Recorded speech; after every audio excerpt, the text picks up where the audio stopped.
Galileo Galilei was born on the 15th of February, 1564, near Pisa, the son of a musician. He began to study medicine at the University of Pisa, but changed to philosophy and mathematics.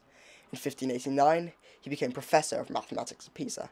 Then, in 1592, he moved to become a mathematics professor at the University of Padua, a position that he held until 1610.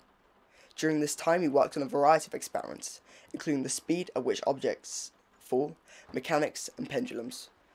Galileo was not called the father in modern physics for no reason. He was famous for either discovering, inventing, or recreating many different inventions, some key to our understanding of the universe today. His first was the reproduction and improvement of the very first telescope. From this he turned his eyes to the stars and soon discovered the Galilean moons Io, Ganymede, Callisto, and Europa, and most importantly, proved that the Copernican theories were right.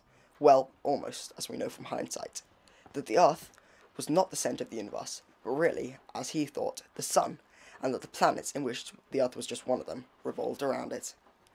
The importance of this contribution was that the publicity of the books Galileo published about the theories he adopted from Copernicus paved the way for the eventual annihilation of the ancient religious-based astronomy to the building blocks for modern astronomy, in which astronomers would eventually find out that not only is the Sun not in the centre of the universe, but it is one solar system out of millions, in one of countless billions of galaxies, a universe so much greater than we once could have ever dreamt about. 1632. Galileo stood at the court of Inquisition at 69 years of age for writing heresy in the form of a book. If found guilty, he would be burned at the stake.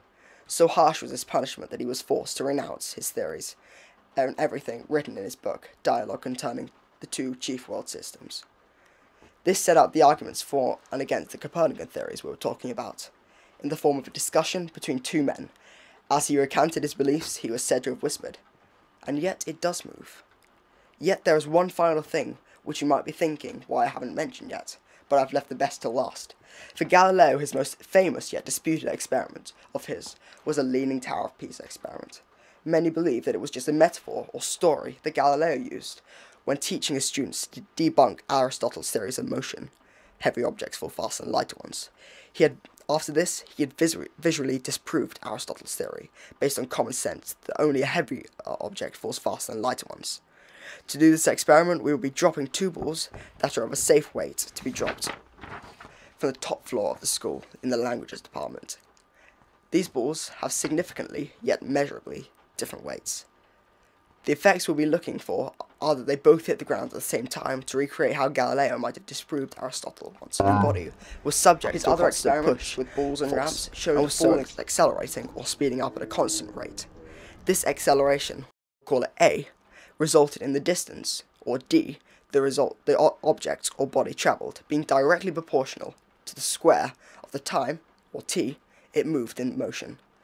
And thus, where others failed, Galileo managed to express this new law of fall in the mathematical term d equals at squared, or distance equals acceleration times time squared. If modern physics began anywhere, it was here.